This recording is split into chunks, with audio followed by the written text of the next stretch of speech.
Hello दोस्तों, तो आप सबका बहुत बहुत स्वागत है गणेशाय वर्ल्ड के इस यूट्यूब चैनल में। तो दोस्तों आज की वीडियो में हम पढ़ेंगे क्लास 11th फिजिक्स भौतिकी के अंदर इम्पॉर्टेंट टॉपिक जो है हमारा समाकलन, जिसको दोस्तों हम कलन भी बोलते हैं। क्या, जिसको हम क्या बोलते हैं? कलन भी बोलते हैं। समाकलन और क्या बोलते हैं? जिसको हम कलन भी बोलते हैं। तो कलन या समाकलन विधि से गति के समीकरण। जी हाँ दोस्तों, समाकलन विधि से हमें गति के समीकरणों की स्थापना करनी है। दोस्तों अक्सर ये प्रॉब्लम जाती है समाकलन विधि से गति के समीकरणों को स्थापित करने में, बट मेरे वीडियो पूरा देखने के बाद आपको कभी किसी भी प्रकार की कोई प्रॉब्लम नहीं जाएगी। तो आइए दोस्तों इसको स्टार्ट करते हैं, ठीक है। तो दोस्तों आप सबसे पहले जानते हो कि गति के 3 समीकरण है। ये गति का आपका प्रथम समीकरण है, v बराबर u प्लस ए टी।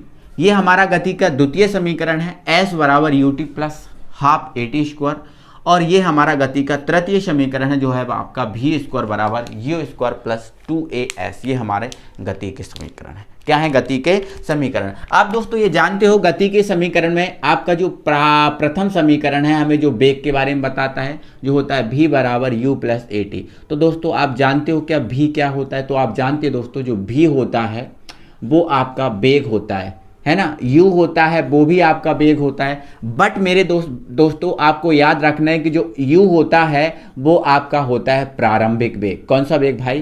प्रारंभिक वेग। तो ये आपका प्रारंभिक वेग होता है। v जो है ना मेरे भाई, u जो है ना मेरे भाई, वो कौन सा वेग है? प्रारंभिक वेग है। कौन सा वेग है? प्रारंभिक वेग है। u जो है ना मेरे भाई वो आपका अंतिम वेग है। कौन सा वेग है? अंतिम वेग है। u आप जानते हो क्या u क्या होता है? तो जानते हो दोस्तों u आपका होता है त्वरण। क्या होता है? त्वरण। और t आप जानते हो क्या क्या होता है? तो t आपका होता है समय। t क्या होता है भाई? आपका समय। तो इन चीज़ों को आपको विशेष याद, अगर आपको गति के समीकरण पता करना है, गति के समीकरण समझना है, तो आपको प्रारंभिक वेग के बारे में पता होना चाहिए कि प्रारंभिक वेग u होता है। अंतिम वेग के बारे में पता होना चाहिए कि अंतिम वेग v होता है ना। त्वरण के बारे में पता होना चाहिए कि त्वरण क्या होता है? ये होता है। और समय के बारे में पता होना चाहिए, समय क्या होता है? t। और एक बात और इसमें अलग से आती है, वो है आपका s। तो भाई s जो है ना वो आपका होता है विस्थापन। क्या होता है भाई? विस्थापन। s हमारा होता है विस्थापन। तो आपको कितनी चीजें मिल गई? 5 चीजें। इन 5 चीजों के बारे में आपको नॉलेज होना चाहिए। क्लियर? प्रारंभिक वेग u, अंतिम वेग v, त्वरण a, समय t और विस्थापन s। थोड़ी सी चीजें जानना और जरूरी है, ठीक है। वो जरूरी चीज हमारी ये है, वो जरूरी चीज दोस्तों हमारी यहाँ पर ये है कि देखो आप समझ लो एक बार, है ना। वो जरूरी चीज ये है कि आपको पता होना चाहिए जो वेग होता है, वेग का सूत्र क्या होता है। तो दोस्तों आप जानते हो वेग बराबर होता है विस्थापन वटे समय, विस्थापन वटे समय। ये आपका होता है वेग का सूत्र। विस्थापन बटे क्या होता है भाई? समय होता है। और इसके अलावा आपको त्वरण का सूत्र आना चाहिए। तो त्वरण बराबर क्या होता है भाई? त्वरण बराबर होता है वेग में परिवर्तन, वेग में परिवर्तन वटे समय। वेग में परिवर्तन बटे क्या होता है भाई? समय होता है, ठीक है। तो हमारा जो त्वरण होता है वो होता है वेग में परिवर्तन बटे समय या फिर समय अंतराल होता है, ठीक है। ये 2 फॉर्मूले याद रखना। अब दोस्तों एक बात जानो, हमें वेग मिला है, त्वरण मिला है, प्रारंभिक वेग मिला है, अंतिम वेग मिला है। तो बताओ ये वेग आएंगे कहाँ से? हमें किसी ना किसी को तो चलाना पड़ेगा, तब तो वेग आएंगे। जैसे मान के चलो मैं अभी ना चलूँ, मैं यहाँ पर खड़ा हूँ, बताओ वेग आएगा क्या? नहीं। अगर मैं चलने लगूं तो वेग आएगा, मैं चलने लगूं तो क्या आएगा? वेग आएगा। तो भाई साहब हम क्या करते हैं? किसी वस्तु को पहले चलाते हैं और वस्तु को चला लें और फिर हम समीकरणों की स्थापना करते हैं, ठीक है। तो यहाँ पर दोस्तों हम मान लेते हैं, यहाँ पर हम क्या मान लेते हैं? हम यहाँ पर ये मान लेते हैं, एक मिनट, यहाँ पर हम मान लेते हैं ये हमारे पास कोई वस्तु है। ये हमारे पास क्या है भाई साहब? कोई वस्तु है। ये हमारे पास कोई एक वस्तु है ना, कि हमारे पास कोई वस्तु है, ठीक है। इस वस्तु जो है ये वस्तु चलेगी, ये वस्तु है। अब वस्तु है तो भाई वस्तु चलेगी। तो मान लेते हैं दोस्तों ये जो वस्तु है यहाँ पर t बराबर 0 पर, किस पर भाई? t बराबर 0 पर इसका जो वेग है वो मान लेते हैं u है। ये वस्तु अभी प्रारंभ में ये वस्तु अभी यहाँ रुकी हुई, जैसे मैं यहाँ पर रुका हूँ, अभी नहीं चल रहा हूँ तो मैं रुका हुआ है, तो इस स्थिति में वस्तु है अभी रुकी हुई है। अब वस्तु रुकी हुई है तो t बराबर क्या होगा, 0 होगा, और t बराबर 0 पर हमने मान लिया कि जो वेग है वो क्या है, u है ना, क्योंकि u जो है ना आपका प्रारंभिक वेग होता है, तो वस्तु का हमने मान लिया प्रारंभिक वेग क्या है, u है। क्या है भाई, u है। और अब ये वस्तु चलेगी नहीं, जब ये वस्तु t बराबर 0 है और वस्तु चलेगी नहीं तो ये वस्तु का विस्थापन भी नहीं होगा। तो इस वस्तु का जो विस्थापन है वो भी आपका क्या होगा, शून्य होगा। तो ध्यान रखना कि ये आपका समय है, क्या है आपका समय, तो समय t बराबर 0 होगा। और ये आपका क्या है, वेग, तो वेग आपका क्या होगा, मान लिया प्रारंभिक वेग u हो गया, है ना। और ये आपका मान लिया क्या है, विस्थापन, तो ये विस्थापन भाई क्या होगा, 0 होगा, क्योंकि वस्तु चलेगी नहीं तो विस्थापन कहाँ से होगा, होगा क्या, नहीं होगा ना। वस्तु नहीं चलेगी तो विस्थापित नहीं होगी वस्तु, ठीक है। और अब ये वस्तु मान लेते हैं चलना प्रारंभ कर रही है, चलना क्या कर रही है, प्रारंभ कर रही है, और चलना प्रारंभ कर रही है तो कुछ समय पश्चात ये जो वस्तु थी वो वस्तु यहाँ पर आ गई, ये वस्तु थी यहाँ से कहाँ पर आ गई भाई, यहाँ पर आ गई, ठीक है। तो ये वस्तु मान लेते हैं t समय पश्चात कहाँ पर आ गई है, यहाँ पर t बराबर पहले क्या था, 0, अब कुछ समय लगाया, अब वो समय मैंने t दे दिया। जैसे मैं अगर बोलूँ 1 सेकंड, 2 सेकंड, 3 सेकंड, ये तो कोई कहेगा सर 3 सेकंड दे दो, कोई कहेगा सर 10 सेकंड दे दो, कोई कहेगा सर 20 सेकंड दे दो। तो ऐसा मैंने ऐसा सब करने के लिए ना करूँ, इसलिए मैंने मान लिया वो समय क्या है, t। अब 1 सेकंड, 2 सेकंड, जितने सेकंड देना है वो तुम दे देना। तो मान लेते हैं t समय बाद वस्तु कहाँ पर आ गई, a, और यहाँ पर आई तो कुछ ना कुछ वेग से आई होगी, तो मान लेते हैं जो वेग था वो क्या था, v था, मतलब ये आपका अंतिम वेग है। इस वेग से वस्तु यहाँ पर आ गई। अब वस्तु यहाँ से आई यहाँ तक, तो मान लेते हैं वस्तु का कुछ ना कुछ विस्थापन तो हुआ होगा, तो मान लेते हैं वस्तु का विस्थापन क्या है, s है। क्या है, s। तो ध्यान रखना प्रारंभिक में समय 0 था, प्रारंभ में समय क्या भाई, 0 था, प्रारंभ में समय था आपका, मान लेते हैं, चलो ये 0 मान लिया, 0 था, है ना। अंत में क्या आ गया, t आ गया। प्रारंभ में वेग था u, अंत में क्या आ गया, v। प्रारंभ में विस्थापन था 0, अंत में विस्थापन क्या आ गया, s आ गया। इस टाइप से हो गया। अब ये चीज आप समझ गए ना। तो अब दोस्तों हम गति के प्रथम समीकरण की स्थापना सबसे पहले करेंगे, फिर द्वितीय की और फिर तृतीय की, इस टाइप से हम इनकी विस्थापना करेंगे। अगर ये चीज़ आप समझ गए ना वाकई में दोस्तों, तो ये चीज़ आपको समझना बहुत आसान है, ठीक है। तो गति का प्रथम समीकरण जो है उसकी स्थापना करते हैं, ठीक है। करें, कोई दिक्कत, कोई प्रॉब्लम, नो, ठीक है। तो यहाँ पर लिख दो दोस्तों एक लाइन, हम जानते हैं। भाई साहब हम तो बहुत जानते हैं, हम तो बहुत कुछ जानते हैं, बट इससे संबंधित क्या जानते हैं वो चीज़ आप बताएंगे, ठीक है। तो दोस्तों हम जानते हैं कि जो आपका त्वरण होता है, क्या होता है, त्वरण होता है। त्वरण क्या होता है भाई, वेग में परिवर्तन बटे समय अंतराल। क्या होता है भाई, समय अंतराल। अब दोस्तों आप जानते हो त्वरण होता है हमारा a, तो ये लिख दिया a। वेग में परिवर्तन, तो वेग आपका होता है भाई साहब b, और परिवर्तन के लिए हम बताते हैं डेल को। ध्यान रखना आज के बाद, वेग होता है v और परिवर्तन को हम डेल से प्रदर्शित करते हैं दोस्तों। जब भी आपको दिख जाए डेल, मतलब वो क्या है, परिवर्तन। डेल आपको दिख जाए जब भी क्या है, वो परिवर्तन है, ठीक है। तो वेग में परिवर्तन बटे समय अंतराल, तो समय क्या होता है t, और समय अंतराल मतलब समय में परिवर्तन, तो परिवर्तन के लिए डेल। परिवर्तन के लिए t क्या है, समय, डेल क्या है, परिवर्तन, v क्या है, वेग, डेल क्या है, परिवर्तन, ठीक है। या फिर हम इसको ऐसा भी लिख सकते हैं दोस्तों, इसको ऐसा भी लिख सकते हैं, जो आपका डेल होता है, डेल की जगह दोस्तों हम डी लिखते हैं। क्या लिखते हैं, डी। हालांकि डी भी हमारा परिवर्तन बताता है और डेल भी हमारा परिवर्तन बताता है, ठीक है। तो ये डी भी अपॉन क्या हो गया, डी टी हो गया। Any problem. अब दोस्तों या फिर ऐसा कर दो, ए बराबर हमारा आ गया है डी भी upon D T. Any problem, बोलो हाँ या ना, कोई दिक्कत नहीं। इसको आप ले जाओ इधर और ये यहाँ अकेला ही रहेगा। जब ये इधर जाएगा तो ये बन जाएगा आपका ए डी टी और ये हमारा बन जाएगा डी भी।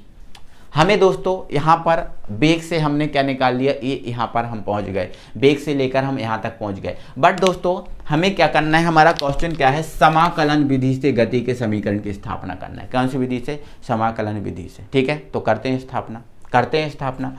अब हमें क्या करना है, समाकलन करना है ना भाई, समाकलन विधि है तो समाकलन तो करेंगे। तो हम क्या लिख देंगे, समाकलन करने पर,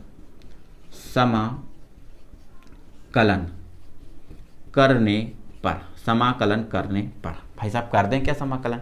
बिल्कुल आप कर देंगे सर, है ना। समाकलन करेंगे तो यहाँ पर ये चीज़ जो है ना वो अलग है, ये चीज़ जो अलग है अब हम इसके बाद यहाँ आ रहे हैं, ठीक है ना भाई, इसके बाद हम यहाँ आ रहे हैं। तो समाकलन करेंगे भाई, तो समाकलन के लिए हम चिन्ह लगा देंगे समाकलन का a और ये dt, ठीक है।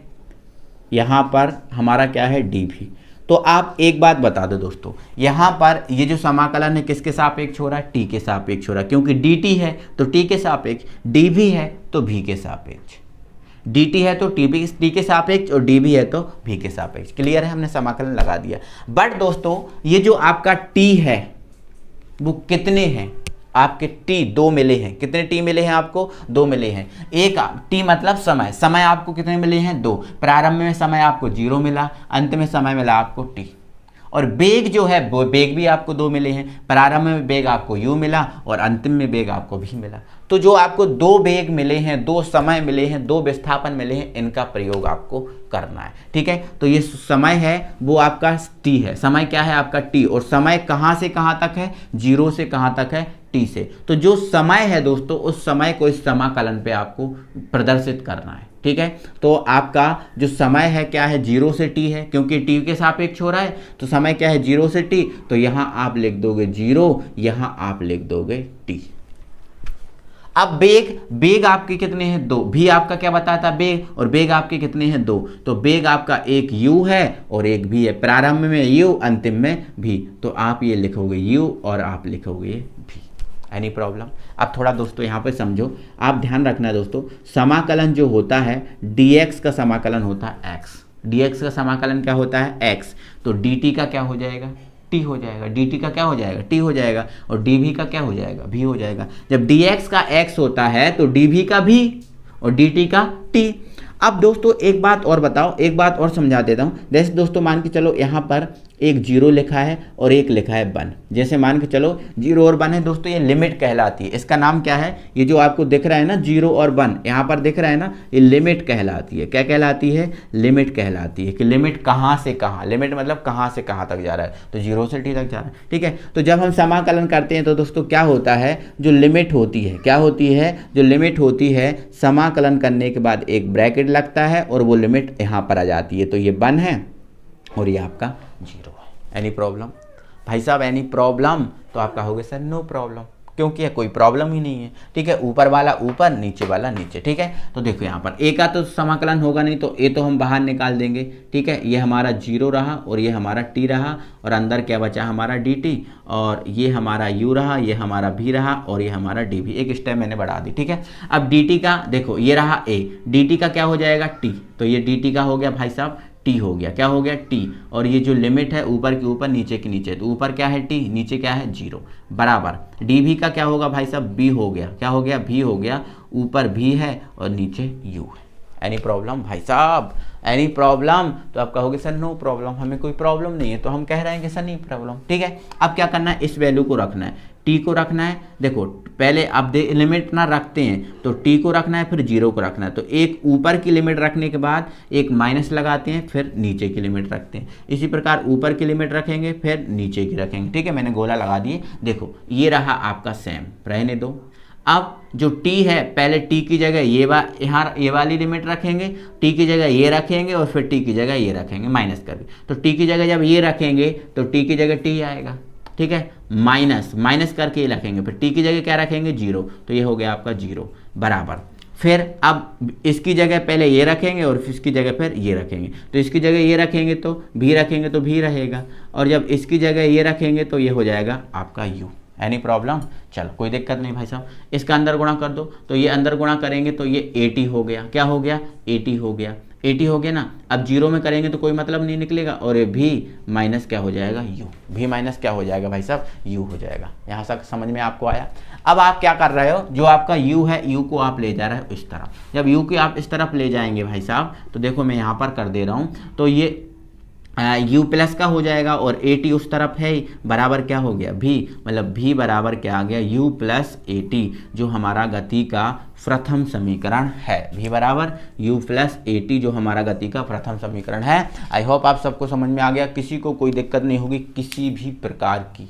ओके, अब हम बढ़ते हैं आगे। अब दोस्तों जो अगले समीकरण हम जल्दी जल्दी स्थापित कर लेंगे। पहला अगर समझ गए हो तो एक बार जल्दी से ना स्क्रीनशॉट ले लीजिए वीडियो का, ठीक है, जल्दी से स्क्रीनशॉट ले लीजिए, ठीक है दोस्तों। अगर दोस्तों आपको थोड़ा सा इसमें प्रॉब्लम जा रही है तो मैंने आपको बताया था ये लिमिट है ना, ऊपर की ऊपर आ जाती है, नीचे की नीचे। dx का क्या होता है x, फिर जो लिमिट होती है वो आपकी ऊपर नीचे जाती है। फिर देखो दोस्तों एक बार मैं रखना ही बता रहा हूँ। फिर देखो क्या करते हैं, हम इस लिमिट को इसके अंदर रखते हैं। तो जो x आपको दिख रहा है, x की जगह पहले रखेंगे ऊपर वाली लिमिट, फिर माइनस करके नीचे वाली। तो ऊपर x की जगह पहले ऊपर वाली लिमिट रखेंगे तो x की जगह रखेंगे पहले 1, ठीक है, फिर माइनस करके नीचे वाली, तो x की जगह फिर क्या रखेंगे नीचे वाली, तो नीचे वाली क्या होती है 0। तो ऐसे रखा जाता है। तो ऐसे ही हमने किया है, ठीक है। पहले यहाँ पर t की जगह t रख दिया, फिर t की जगह 0 रख दिया, t की जगह t रखा तो t, 0 रखा तो ये 0, v की जगह v रखा तो v रहेगा, और v की जगह u रखा तो ये आ गया, ठीक है। तो ऐसे ही करके हमने सॉल्व किया, कोई ज़्यादा नहीं है,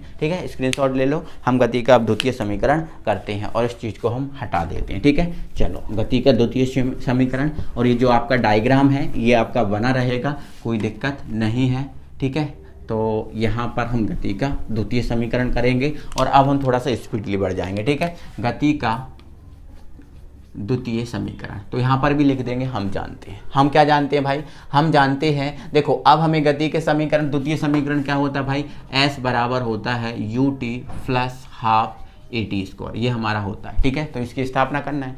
तो गति के द्वितीय समीकरण के लिए हमें चाहिए विस्थापन, और विस्थापन हमें कहाँ मिलेगा, इसमें तो मिलेगा नहीं, किस में मिलेगा, इसमें, ठीक है। तो लिख देंगे, हम जानते हैं वेग बराबर भाई विस्थापन वटे समय या समय अंतराल, ठीक है, विस्थापन बटे समय अंतराल। अब दोस्तों जानते हो जो वेग होता है वो आपका v होता है, और विस्थापन क्या होता है, विस्थापन होता है ds। विस्थापन क्या होता है, ds, ठीक है। विस्थापन जो है ना ds है ना, और समय अंतराल क्या होता है भाई, dt होता है। विस्थापन बेटा वैसे ऐसे ही होता है, क्या होता है विस्थापन को ऐसे व्यक्त करते हैं, बट ये जो विस्थापन दूरी में परिवर्तन के साथ, समय में परिवर्तन के साथ निकालते हैं, तो यहाँ पर भी हम परिवर्तन दिखाते हैं। तो v बराबर ds/dt होता है। इसको इधर ले जाओ, इसको ऐसे ही रहने दो, ठीक है। जब इसको इधर ले जाएंगे तो ये हो जाएगा आपका v dt बराबर क्या हो जाएगा ds, या फिर हम इसको कैसे लिख सकते हैं, ds बराबर v dt। बोलो साहब भाई कोई प्रॉब्लम है नहीं। अब दोस्तों हमने पढ़ा है, हमने अब भी हाल पढ़ा है, v बराबर क्या होता है u प्लस AT, जो आपका गति का प्रथम समीकरण होता है ना। तो यहाँ पर जो v दिख रहा है, इस v की जगह रख दीजिए u प्लस AT, तो ये हमारा हो जाएगा ds, और ये हमने रख दिया u प्लस AT, और u प्लस AT रख दिया, और ये हमारा क्या रहा, dt रहा। एनी प्रॉब्लम, dt का अंदर मल्टीप्लाई कर दो, ये हमारा ds, dt का u के साथ करेंगे तो u dt हो जाएगा, और AT के साथ करेंगे तो AT, और ये हमारा AT के साथ करेंगे तो ये हमारा AT, और ये रहा हमारा dt। एनी प्रॉब्लम, कोई दिक्कत नहीं है। अब भाई साहब इसका आप क्या कर दो, समाकलन। तो लिख देंगे हम समाकलन करने पर इसका हमें समाकलन करना है, ठीक है। तो ds का करना है, तो ds भाई साहब ds का जब समाकलन करेंगे तो ds कहाँ से कहाँ तक है, 0 से कहाँ तक है, s तक है। मैंने आपको बताया था ना, प्रारंभ में वस्तु 0 पे कोई विस्थापन नहीं था, और अंत में मान लेते हैं s विस्थापित होकर यहाँ पर आ गई, ठीक है। तो विस्थापन s विस्थापन है, s के सापेक्ष हो रहा है ना, तो s को देखेंगे तो s 0 से s तक है, तो ये हमारा 0 और ये हमारा s, ठीक है। चलो आगे बढ़ो, बराबर u dt, u क्या है dt, तो u तो आप बाहर कर दो, क्योंकि dt के देखो dt है मतलब t के सापेक्ष हो रहा है, जब t के सापेक्ष हो रहा है तो u कांस्टेंट है, u का तो होगा नहीं, किसका होगा, dt का, तो ये रख दिया dt। अब t कहाँ से, 0 से t तक है, तो ये रहा आपका 0 और ये आपका रहा t, ठीक है। फिर प्लस, अब हमारा यहाँ पर क्या है भाई साहब, यहाँ पर हमारा a है और t है।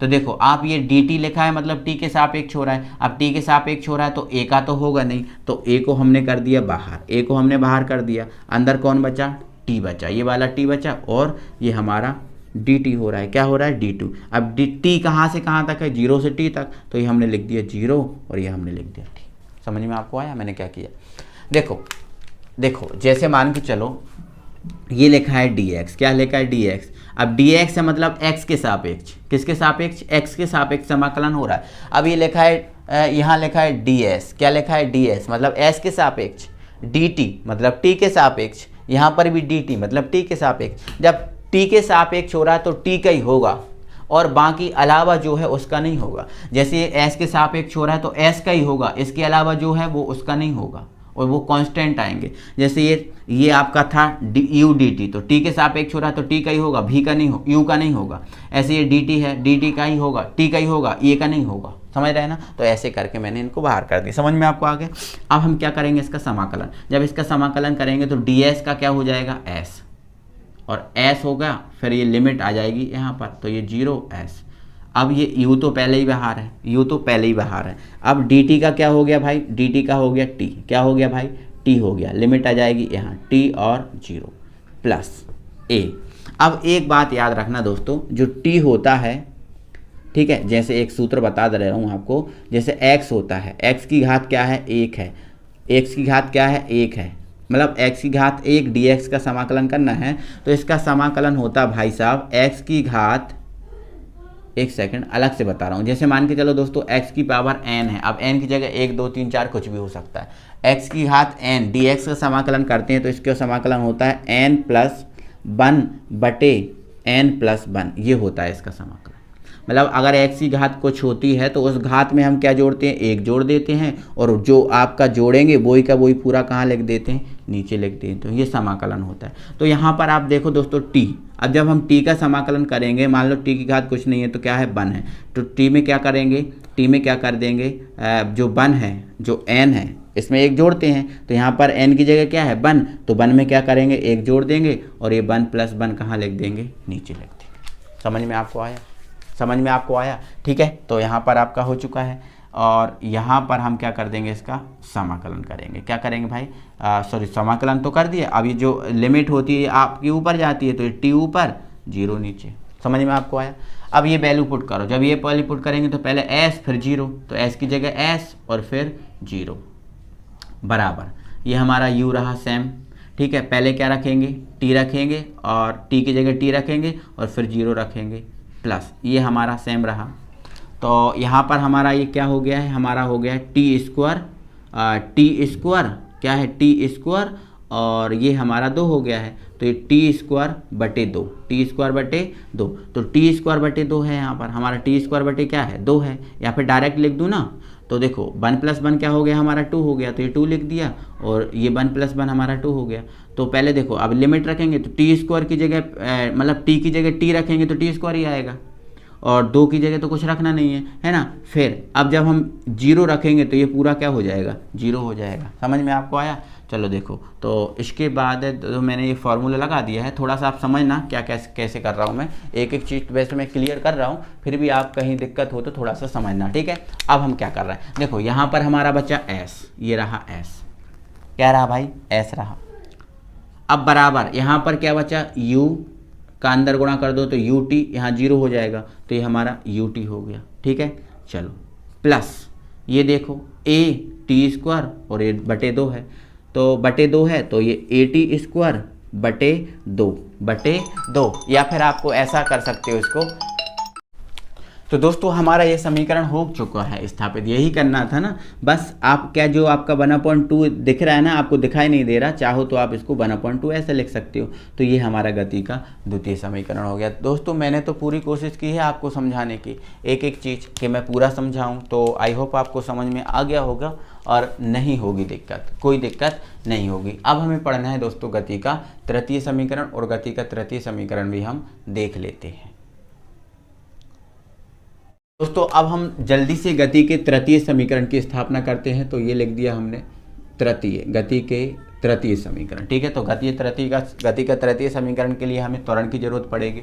तो हमने अब भी जाना था कि a बराबर होता है dv/dt, मतलब त्वरण बराबर होता है वेग में परिवर्तन बटे समय अंतराल, तो ये वेग में परिवर्तन बटे समय अंतराल। एनी प्रॉब्लम भाई, एनी प्रॉब्लम? तो बोलोगे सर नहीं।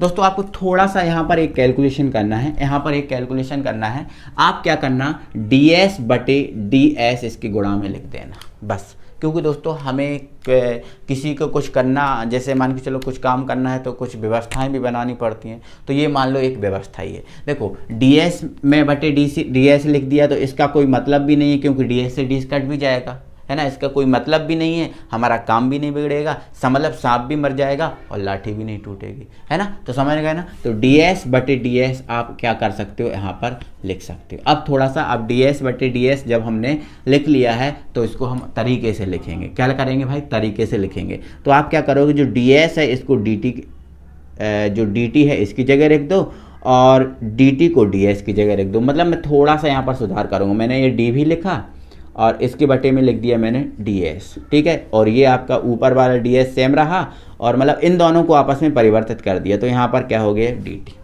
ओके, अब दोस्तों एक चीज़ जानते हो, जो भी होता है, भी बराबर क्या होता है, विस्थापन बटे क्या होता है, समय अंतराल होता है ना। मतलब ds/dt की जगह हम क्या लिख सकते हैं, भी लिख सकते हैं, क्योंकि ये चीज़ मैंने अभी बताई, विस्थापन बटे समय क्या होता है, भी होता है, तो इसकी जगह मैंने रख दिया भी। तो a बराबर हमारा हो गया dv/ds, dv/ क्या हो गया भाई, ds हो गया और ये आपका हो गया भी। बोलो भाई एनी प्रॉब्लम, तो कहोगे सर नो प्रॉब्लम, कोई दिक्कत नहीं है। चलो आगे बढ़ाओ, इसको इधर ले जाओ, ये सेम रहने दो। जब इसको इधर ले गए तो a ds हो गया और ये हमारा भी और ये हमारा हो गया dv, भी हमारा क्या हो गया, dv। यानी भाई कोई बताओ, कोई दिक्कत है क्या भाई, बोलो कोई दिक्कत है क्या, नहीं ना। तो बस अब हम आगे बढ़ेंगे, आगे, ठीक है। तो दोस्तों बस हमें कुछ नहीं करना, हमें लिखना है समाकलन करने पर, ठीक है। तो हम लिख देंगे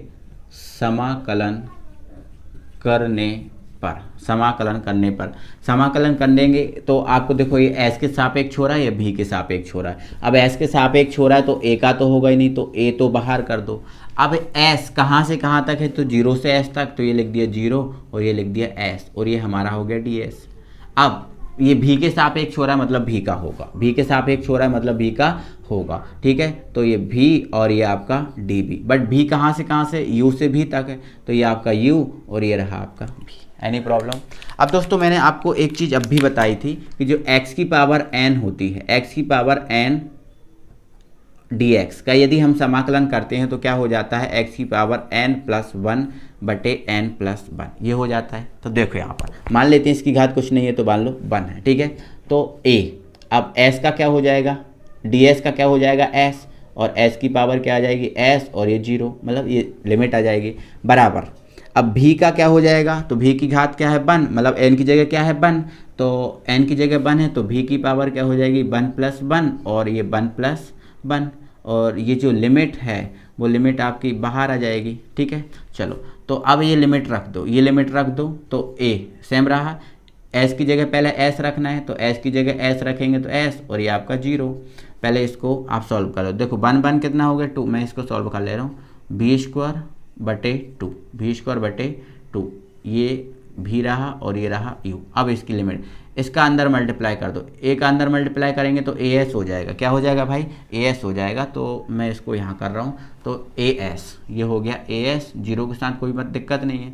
अब ये वाली लिमिट लगो, मतलब भी की जगह पहले भी रखो फिर रखना u, तो भी की जगह भी रखेंगे तो हमारा ये हो जाएगा v²/2 और भी की जगह जब u रखेंगे तो ये बन जाएगा u²/2, क्योंकि भी की जगह v²/2, भी की जगह u²/2, ठीक है। चलो कोई दिक्कत, एलसीएम लो इनका, एलसीएम।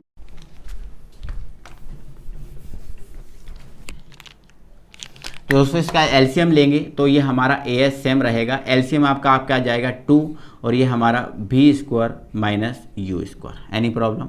अब दोस्तों आप क्या करो, 2 को आप ले जाओ इधर, तो ये हमारा हो जाएगा 2as बराबर v² - u²।